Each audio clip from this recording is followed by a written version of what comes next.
Europe, France, Paris. Nous sommes le 25 juillet 2000 à l'aéroport Roissy-Charles de Gaulle.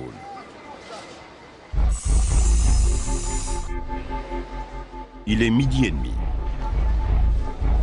100 passagers en provenance d'Allemagne se présentent au comptoir d'enregistrement du vol AF4590, impatients d'entamer leur fabuleux voyage.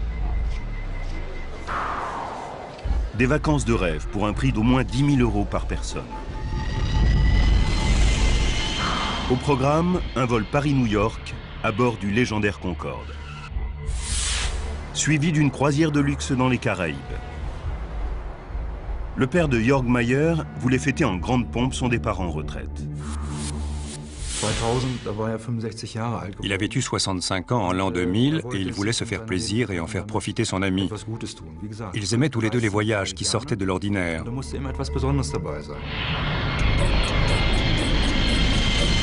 Le Concorde était un appareil unique en son genre, racé, luxueux et surtout hyper rapide. Volant à plus de 2200 km/h, il assurait la liaison entre New York et Londres ou Paris en 3h45. Sa silhouette facilement reconnaissable avec sa cabine en pointe et ses larges ailes delta lui permettait de parcourir 3 km en 6 secondes.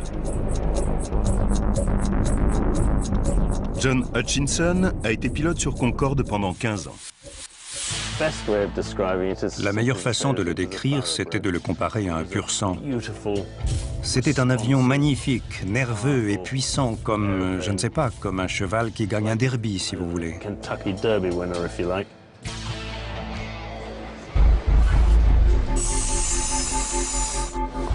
À 13h30, tous les passagers du vol supersonique ont fait enregistrer leurs bagages.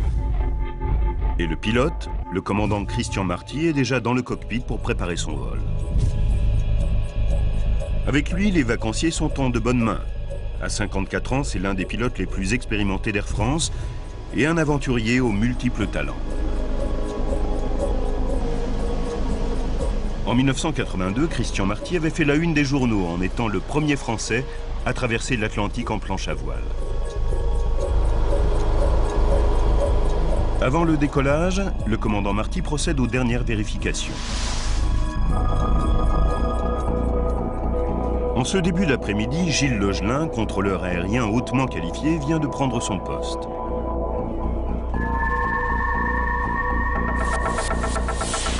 Ce jour-là, j'étais de service dans la tour sud de l'aéroport Roissy-Charles de Gaulle. Je n'étais pas censé être là, mais la veille, un de mes collègues m'avait demandé si on pouvait échanger nos horaires de travail. Il a fait le matin à ma place, et moi j'ai fait l'après-midi. En acceptant de remplacer son collègue, Gilles Legelin ne perd pas au change. C'est lui qui sera responsable du décollage du Concorde. Le Concorde est l'un des plus beaux avions au monde. Il a une ligne très pure. J'aime beaucoup le voir décoller ou atterrir.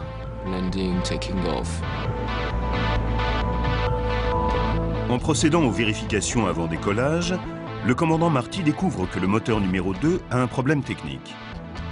Une petite pièce doit être remplacée. Rien de grave, mais sur le Concorde, la sécurité est primordiale. En 40 000 traversées et 900 000 heures de vol, cet avion n'a jamais été impliqué dans le moindre accident mortel. La réparation retarde le départ de l'appareil d'1 heure. À 15h54, les passagers commencent à embarquer. Des familles ordinaires qui embarquent pour une aventure extraordinaire. À 16h35, le Concorde est prêt à prendre les airs. L'excitation monte parmi les passagers, tandis que le supersonique roule vers la piste de décollage. Dans sa tour de contrôle, Gilles Legelin autorise le vol Air France 4590 à décoller de la piste 26 droite. Il est 16h40. Jusque-là, pour l'équipage et les passagers, tout est normal. Le commandant Marty aligne son avion en début de piste, prêt à lâcher les gaz des 4 moteurs Rolls-Royce qui équipent le Concorde.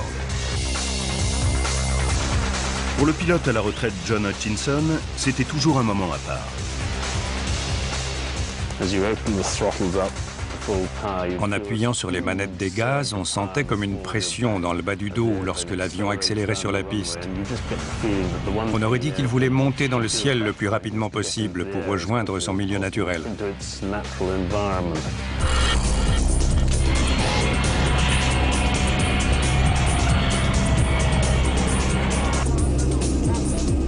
Depuis la tour de contrôle, Gilles Legelin surveille les opérations. Je regardais le Concorde prendre de la vitesse sur la piste parce que c'est toujours un beau spectacle. C'est un avion très lourd qui part lentement et qui prend ensuite de la vitesse. Sur la piste longue de 4000 mètres, le Concorde accélère pour atteindre 320 km/h. Grâce à des images de synthèse, nous avons recréé ce qui s'est ensuite passé. Pour Gilles Legelin, c'est une vision d'horreur. Tout à coup, j'ai vu des flammes à l'arrière de l'appareil.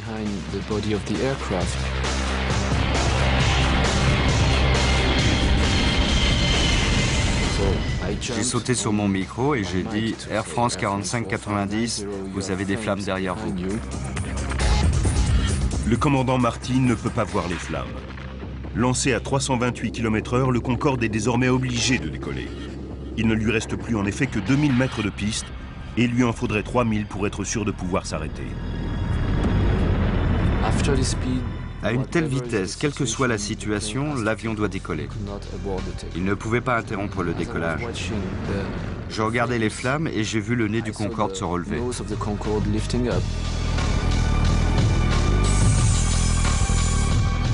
À 16h43 et 15 secondes, le commandant Marty tire sur le manche de contrôle. Le Concorde décolle. Voici ce que voient alors différents témoins.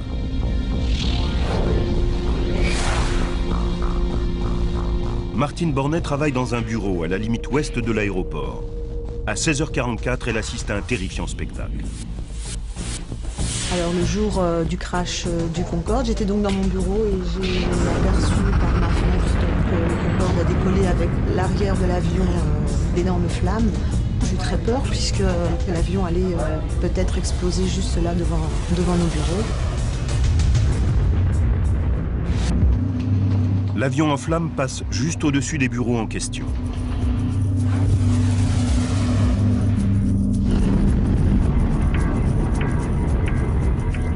Non loin de là, le coursier Emmanuel Vermignon passe avec sa camionnette tout près de la fin de la piste. J'étais en voiture. Bon, c'est l'été, j'avais ma fenêtre ouverte. J'avais un petit polo genre de nylon. Je peux vous dire que la chaleur que l'avion a dégagée, ça m'a fait des petites boulettes. La chaleur, j'ai senti la chaleur au sol. Eh ouais. Alors que le commandant Marty tente désespérément de prendre de l'altitude, hors de son champ de vue, les flammes enveloppent l'aile gauche. La femme d'un routier filme la scène. Ce seront les seules images vidéo du Concorde en feu.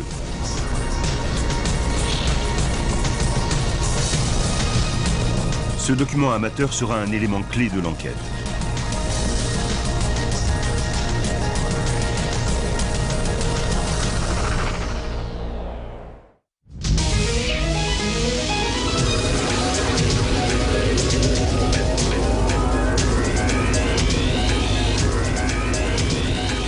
L'appareil est en feu et les 109 personnes qui se trouvent à son bord sont en danger.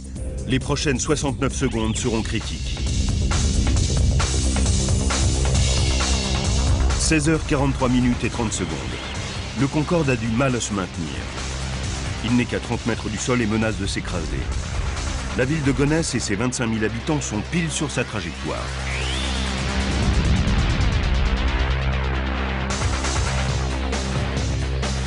Christine Turpin se dirige à ce moment-là vers la station-service qu'elle tient à Gonesse. Voilà, ben là j'étais là, je rentrais de faire mes courses et puis je vois un avion, enfin je le Concorde avec le feu derrière, j'ai ralenti. Et puis j'ai pris l'avion avec le feu. Le commandant Marty ne sait plus quoi faire.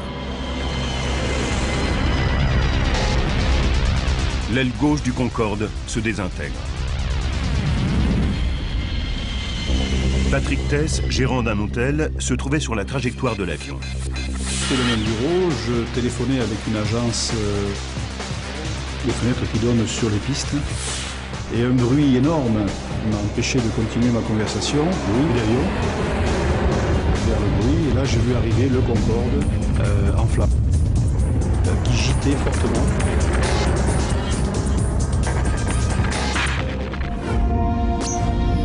Le Concorde fait un brusque virage à gauche. L'avion décroche et fonce vers le sol.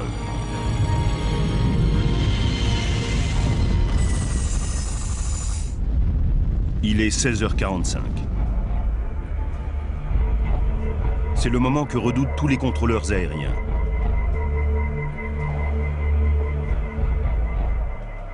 Gilles Logelin se précipite sur son micro.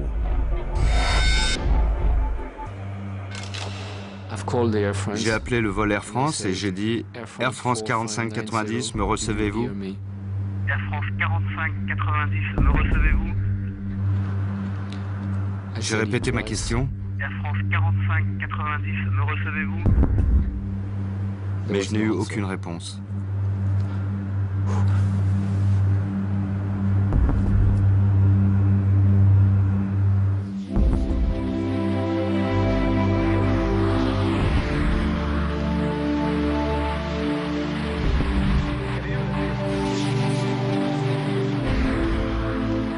Avec 109 personnes à bord et son plein de carburant, le supersonique s'écrase sur un hôtel en périphérie de Gonesse.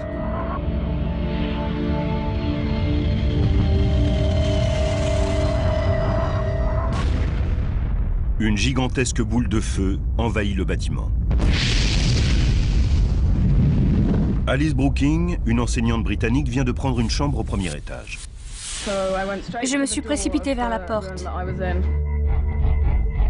J'ai vu qu'il y avait des flammes et que je ne pouvais pas descendre par l'escalier.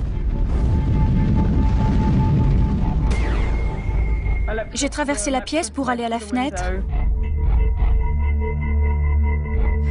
Heureusement, j'ai vu le réceptionniste qui était déjà en bas dans le parking et il m'a dit « Sautez ».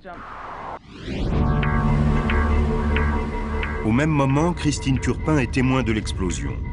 Un instant, elle craint le pire.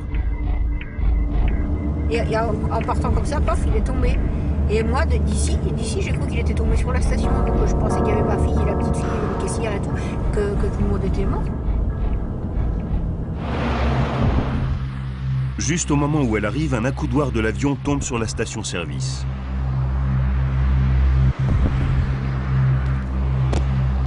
Comment ne pas penser alors au sort des passagers? Et puis bon, il ne s'était rien passé chez moi, quoi. La station était toujours là, puis la petite fille était là. Enfin, quand on voit l'accoudoir, on s'imagine comment les gens ils pouvaient être dans l'avion, Moins de 8 minutes après le crash, des dizaines de camions de pompiers et d'ambulances se précipitent sur les lieux. L'accident du Concorde est une tragédie. Le commandant Fabrice Chauvin, responsable régional des secours incendies, dirige les opérations de sauvetage.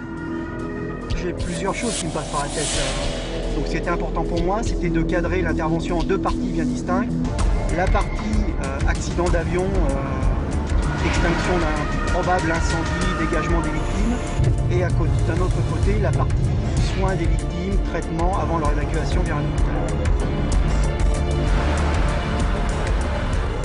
L'intensité des flammes est telle qu'il faudra 3 heures pour maîtriser l'incendie. Comme le montrent ces images diffusées dans un journal télévisé, il est impossible de reconnaître ce qui reste de l'avion et de l'hôtel dans cet amas de débris calcinés. Les sauveteurs commencent à dégager les corps.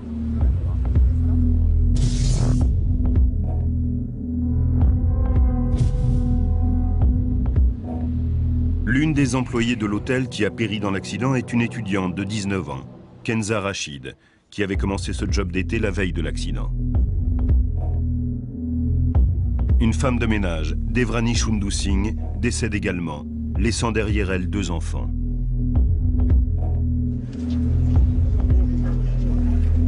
La plupart des corps sont carbonisés et impossibles à identifier. Les médecins légistes devront travailler à partir des dossiers dentaires.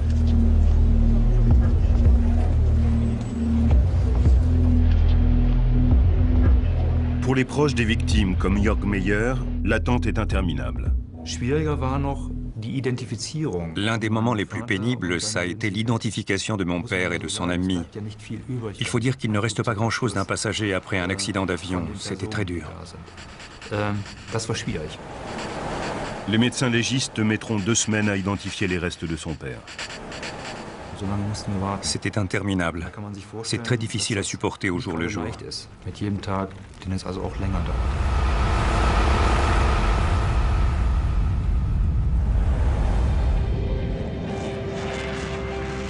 La nouvelle du crash du Concorde fait l'effet d'un électrochoc. L'oiseau blanc, qui avait permis les voyages supersoniques et sur lequel beaucoup rêvaient de voler, n'avait jusqu'alors jamais été impliqué dans un accident mortel.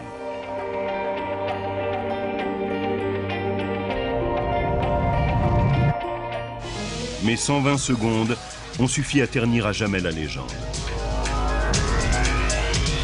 Aujourd'hui, en retraçant les événements qui ont conduit au drame et en analysant les résultats de l'enquête, nous pouvons vous révéler ce qui s'est réellement produit. Les nouvelles techniques de simulation virtuelle nous permettent d'aller là où aucune caméra ne peut aller, au cœur de la catastrophe.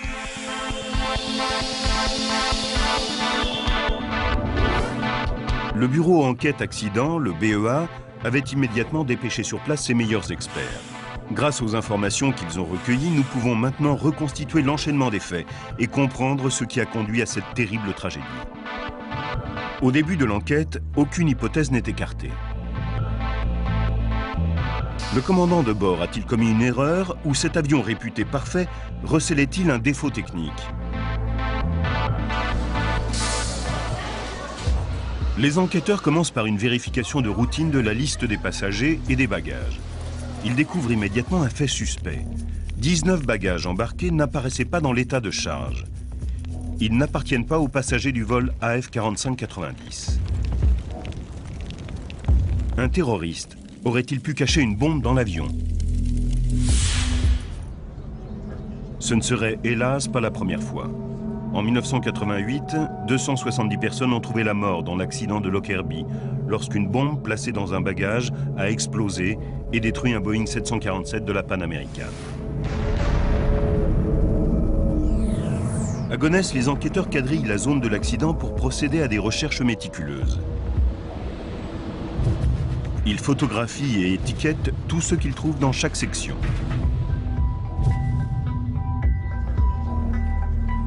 Ce travail laborieux leur prendra pas moins de 4 semaines.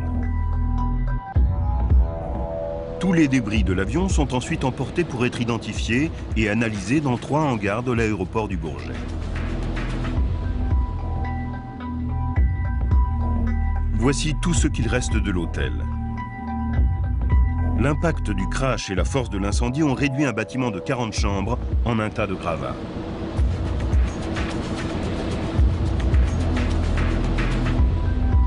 Et voici ce qu'il reste du Concorde.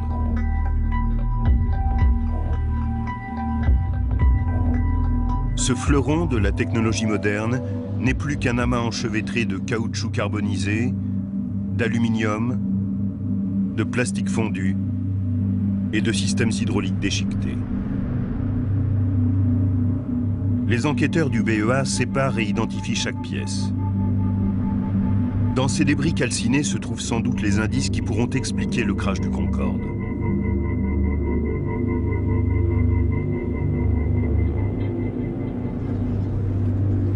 Au bout de quelques heures, les experts du bureau enquête accident localisent les boîtes noires.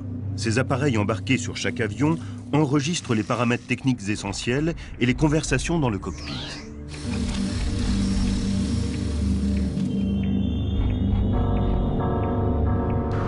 Sur les bandes récupérées, ils n'entendent aucun bruit d'explosion. Il ne s'agit donc pas d'un acte de terrorisme. Ils doivent chercher une autre piste.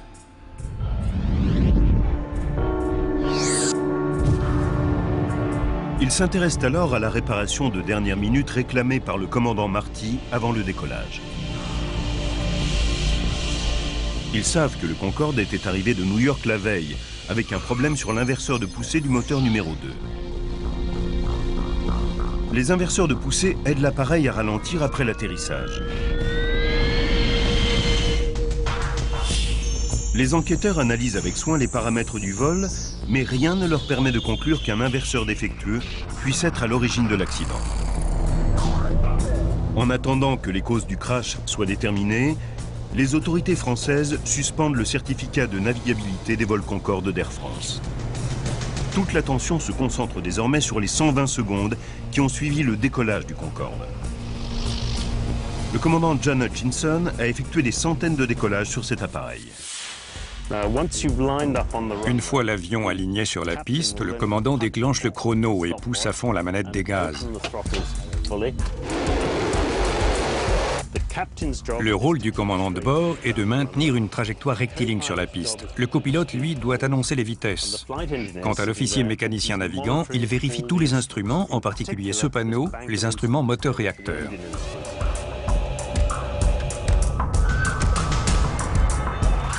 D'après la boîte noire, tout était normal jusqu'à ce que le Concorde atteigne 323 km/h.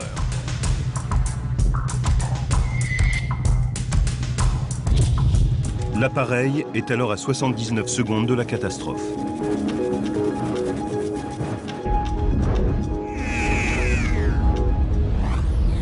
Les paramètres montrent une soudaine perte de poussée des deux moteurs sous l'aile gauche. Aussitôt après, la boîte noire enregistre l'avertissement de la tour de contrôle. Air France 4590, vous avez des flammes derrière vous.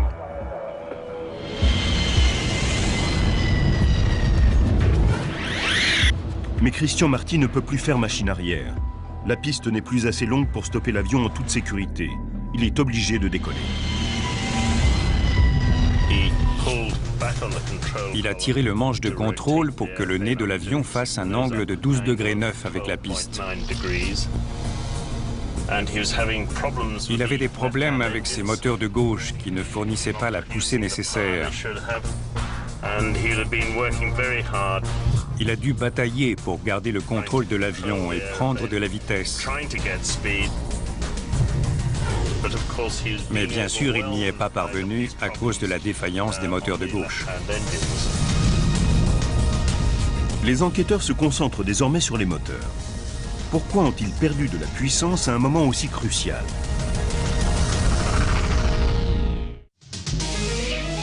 Deux minutes après son départ, le vol Concorde AF4590 s'est écrasé au sol, tuant 113 personnes et portant un terrible coup à la réputation du premier avion de ligne supersonique. Grâce aux toutes dernières méthodes d'infographie et à l'étude du rapport officiel du BEA, l'enchaînement dramatique des événements qui ont mené à la catastrophe se dessine peu à peu. Les enquêteurs savent que les deux moteurs de gauche ont subi une perte de poussée au moment où le Concorde atteignait 323 km/h. Reste à établir pourquoi. C'est alors que le BEA découvre un nouvel indice. Des fragments de pneus sur la piste, dont un de 4,5 kg. Les tests confirment qu'ils proviennent du Concorde. C'est un détail crucial. Pourquoi? Parce que la pression des pneus du Concorde est extrêmement élevée et qu'ils sont davantage susceptibles d'éclater, surtout au moment du décollage et de l'atterrissage. Le pilote John Hutchinson nous explique pourquoi. Quand le commandant tire sur le manche pour prendre de l'angle, il comprime le train d'atterrissage sur la piste, augmentant ainsi la pression sur les pneus et les roues à ce moment précis. Cette pression supplémentaire rend les pneus du Concorde encore plus vulnérables. Les enquêteurs tiennent une piste. En compulsant les archives, le BEA découvre que les éclatements de pneus sont courants sur les Concordes. En 24 ans, plus de 50 cas d'éclatement de pneus au moment du décollage ou de l'atterrissage ont été signalés.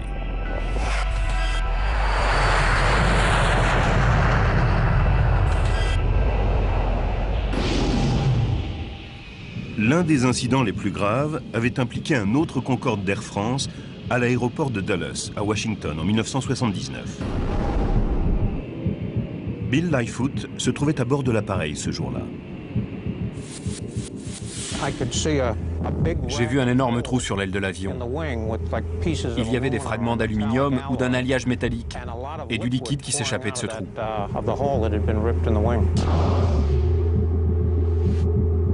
Le rapport officiel avait conclu qu'un pneu avait éclaté pendant le roulage.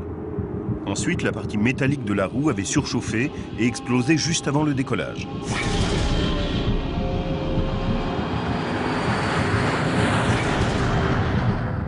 L'avion avait décollé, mais était revenu 20 minutes plus tard, parvenant à atterrir sans encombre.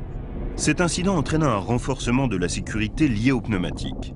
Les ingénieurs du Concorde conçurent un système de détection de sous-gonflage des pneus, modifièrent la procédure de vérification des roues avant chaque vol et surtout exigèrent l'installation de pneus renforcés capables de supporter 2 fois la charge normale.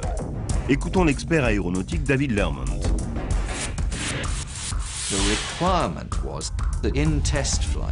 Lors des vols d'essai, même si tous les pneus avaient éclaté, on devait pouvoir terminer la procédure de décollage.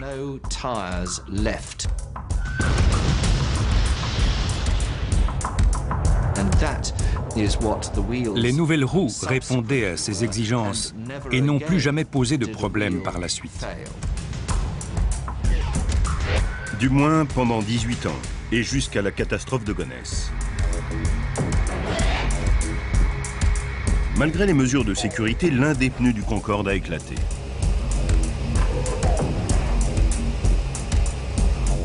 Les enquêteurs poursuivent leurs recherches. Ils réexaminent tous les débris trouvés sur la piste et font une découverte capitale. Cette mystérieuse lamelle métallique de 43 cm de long.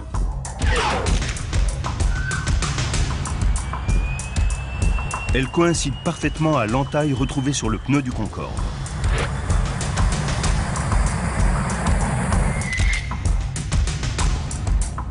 Soudain, toute l'enquête dépend de l'origine de cette lamelle. D'où peut-elle bien provenir?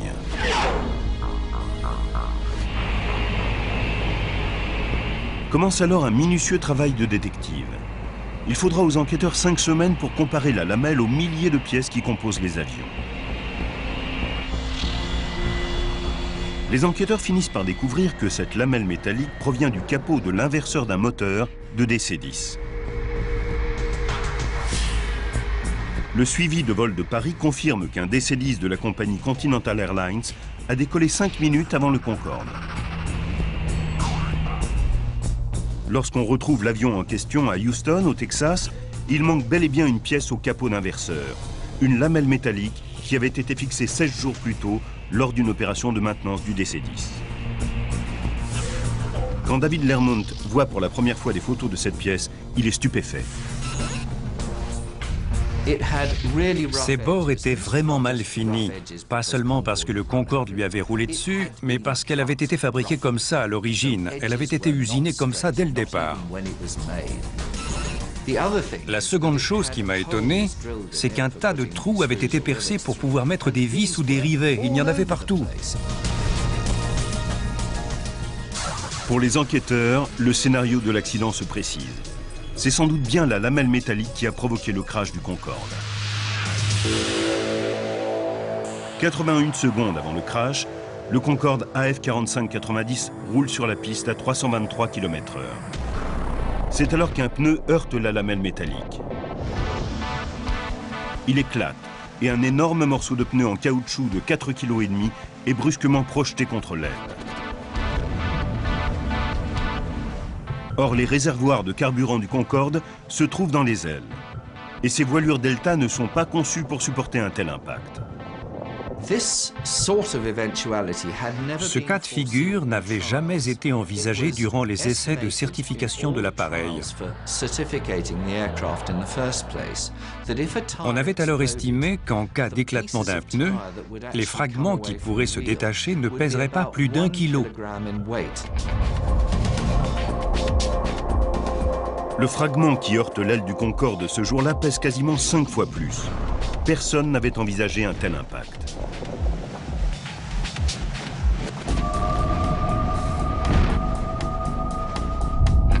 Le contour du fragment de pneu correspond bien à la marque laissée sur l'aile. Mais le plus étonnant, et que celle-ci n'a pas été percée à cet endroit. Si ce n'est donc pas le fragment de pneu qui a perforé l'aile, pourquoi y a-t-il eu fuite de carburant? Le morceau de pneu qui a heurté la voilure et l'a endommagé était gros mais très plat. Et malgré son poids, il n'a pas traversé l'aile. Mais il a déclenché une telle onde de choc dans le carburant que ça a fait se détacher une partie de l'extérieur du réservoir au niveau de l'aile. L'impact a été très violent.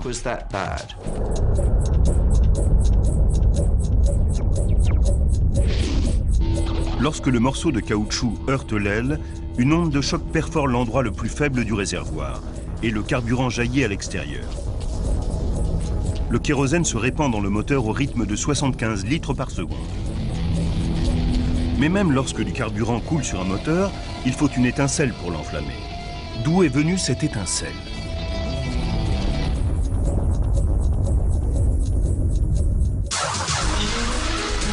Dans leur enquête sur le terrible accident du vol Concorde d'Air France AF 4590, les enquêteurs sont de plus en plus près de la vérité.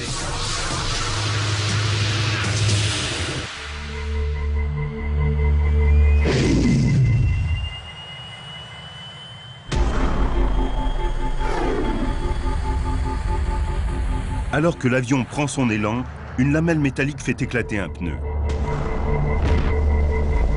81 secondes avant le crash, un gros fragment de ce pneu est projeté contre le réservoir de l'avion. Le carburant se déverse sur les moteurs. Mais pour provoquer une catastrophe, il faut aussi une étincelle.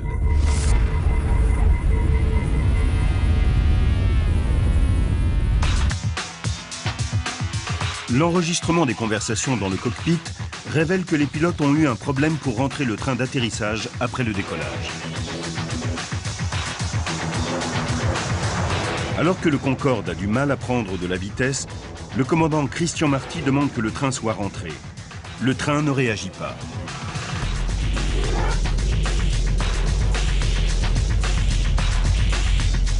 Les seules images vidéo de l'accident le confirment.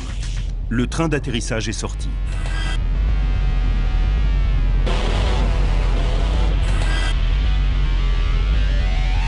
Pour quelle raison le train d'atterrissage n'a-t-il pas pu se rétracter? L'explication la plus probable est démontrée par cette simulation sur ordinateur.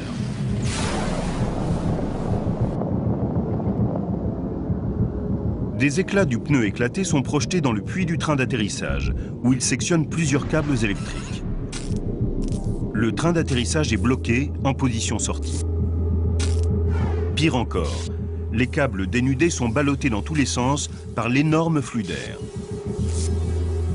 Que deux câbles dénudés entrent en contact et cela formera une étincelle. C'est malheureusement ce qui s'est produit. L'étincelle a enflammé le carburant et le Concorde s'est transformé en véritable bombe volante.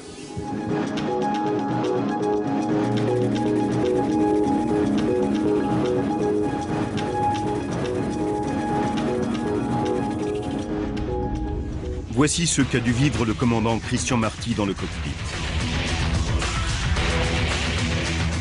De là où il est assis, il ne peut voir les flammes. Il sait seulement que le moteur numéro 2 a eu une perte de poussée au moment du décollage. Une seconde plus tard, la tour de contrôle le prévient de l'incendie. Air France 4590, vous avez des flammes derrière vous. Ces images virtuelles reconstituent le décollage du Concorde. Les choses se compliquent encore pour le commandant Marty puisque le moteur numéro 1 enregistre lui aussi une perte de poussée. L'expert en sécurité aéronautique David Lermont nous explique pourquoi. La forte fuite de carburant qui a jailli de ce gros trou a littéralement inondé ce moteur, qui a peu à peu perdu de sa puissance et s'est arrêté. Il ne restait plus aux pilotes que 2 moteurs, alors qu'ils ont l'habitude d'en avoir 4. Cela ne pouvait pas arriver à un pire moment. Le commandant Marty a besoin d'un maximum de puissance et il ne reste pas assez de pistes pour interrompre la procédure.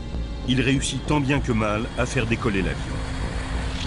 L'enregistrement des conversations dans le cockpit montre qu'à 16h43 minutes et 22 secondes, l'alarme feu du moteur retentit. 3 secondes plus tard, le commandant coupe le moteur numéro 2.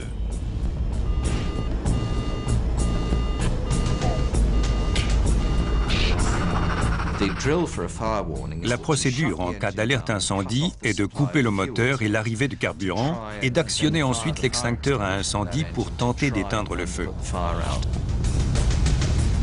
Le Concorde n'est plus qu'à 53 secondes de la catastrophe. Depuis la tour de contrôle, Gilles Logelin essaie d'aider du mieux possible le commandant Marty. Faites à votre contenance, vous avez la priorité pour le retour sur le terrain. Mais à 60 mètres d'altitude, le Concorde est trop bas pour pouvoir faire demi-tour. Le commandant Marty décide donc de conduire son avion vers l'aéroport du Bourget, à 5 km de là.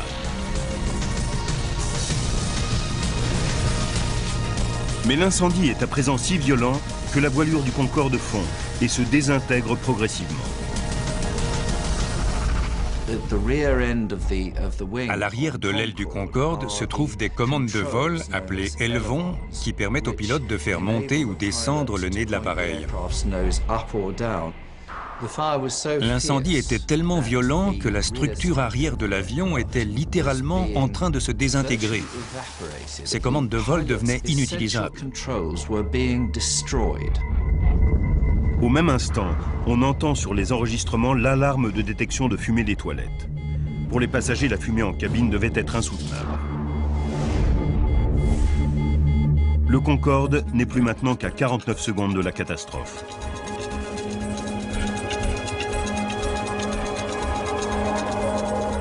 Dans le cockpit, Christian Marty se bat avec les instruments pour tenter de prendre de la vitesse et de l'altitude. Mais l'aile et les élevons sont en partie détruits.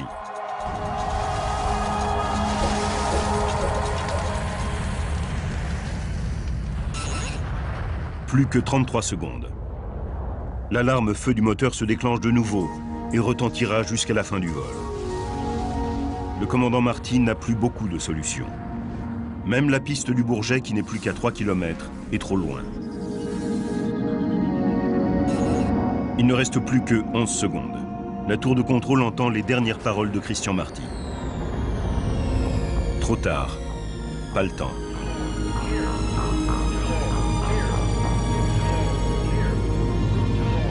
Plus que 4 secondes. L'avion plonge sous les 15 mètres. Dans les dernières secondes, l'avion s'est cabré et s'est incliné à plus de 110 degrés vers la gauche. À ce moment-là, il était devenu incontrôlable. Plus que 3 secondes. Le Concorde ne peut plus se maintenir dans les airs. Il décroche et penche dangereusement à gauche. Un hôtel se trouve juste en dessous.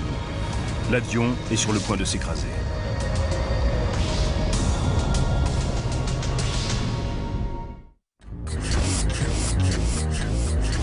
« 118 secondes après que le Concorde s'est élancé sur la piste, les 109 personnes à son bord voient la mort en face.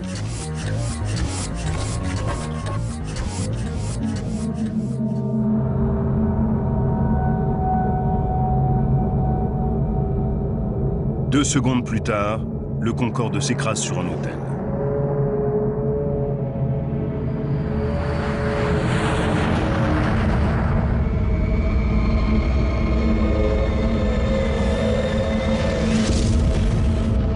Les 100 passagers et 9 membres d'équipage sont tués, ainsi que 4 personnes dans l'hôtel. Gilles Logelin, qui a autorisé le Concorde à décoller, assiste impuissant aux dernières secondes de l'oiseau blanc. J'ai su que c'était fini. Cela ne faisait que confirmer une réalité que je refusais d'accepter. Jusqu'à ce moment précis, je me disais encore que ce n'était pas vrai, que ce n'était pas possible.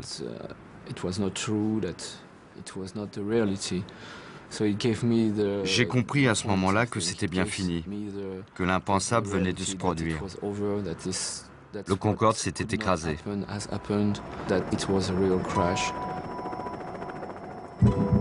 L'impeccable tableau de service du Concorde, 25 années de vol sans incident grave, est balayé d'un coup en 120 secondes. C'est un impact d'une violence inimaginable. Les passagers n'ont eu que quelques secondes pour se préparer à la mort. L'avocat Christophe Wellens parle au nom des victimes. Je pense que les passagers ont rapidement compris que le Concorde avait un problème.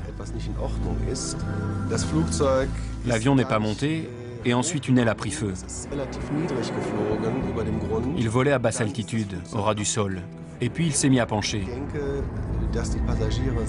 Je pense que les passagers ont compris que quelque chose de terrible allait se produire et qu'ils allaient sans doute mourir.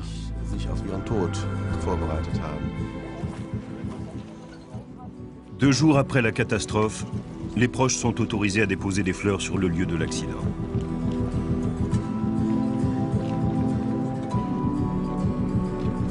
Aujourd'hui encore, ils ressentent un terrible sentiment de perte. Jörg Mayer a perdu son père dans cet accident. Il me manque terriblement. Il a laissé un vide qui ne peut pas être comblé. Le plus terrible, c'est qu'il n'est pas décédé de mort naturelle, mais dans un terrible accident. Il est parti dans la force de l'âge. La catastrophe a également traumatisé durablement certains habitants de Gonesse. Patrick Thess a échappé de peu à la mort. Il travaillait juste à côté de l'hôtel sur lequel s'est écrasé le Concorde. Aujourd'hui encore, il reste hanté par ces événements.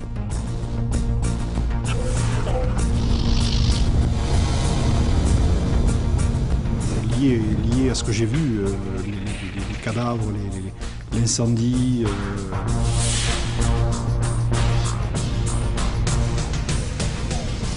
les blessures de Mme Fruchtot, les odeurs, c'est terrible, le kérosène, les odeurs de chair grillée, c'est terrible.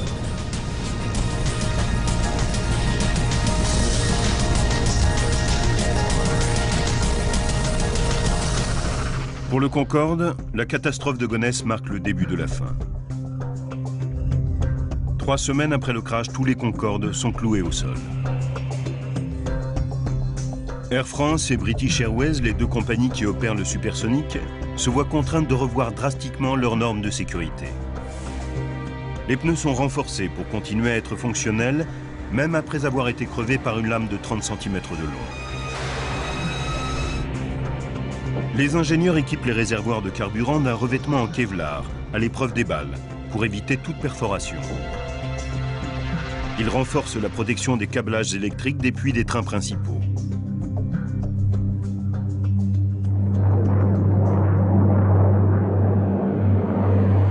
Mais le Concorde ne devait jamais retrouver sa gloire passée. 14 mois après l'accident, les vols commerciaux reprennent sur Concorde. Mais les coûts de maintenance et de remise à niveau de la flotte vieillissante s'avèrent trop élevés. La baisse de fréquentation est également spectaculaire et le 24 octobre 2003, le Concorde décolle pour son dernier vol commercial. C'est la fin de la première ère des voyages supersoniques. Le Concorde finira ses jours au musée.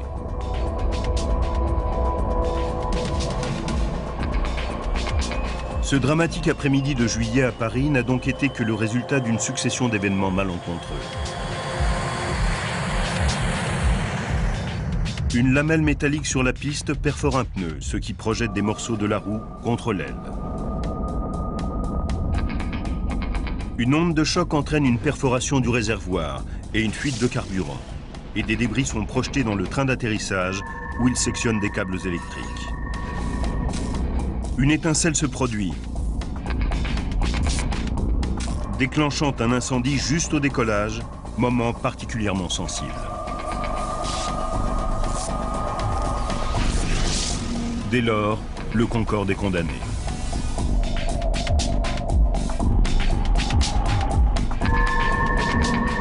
Une suite d'événements que personne n'aurait pu prévoir a signé la fin d'un mythe.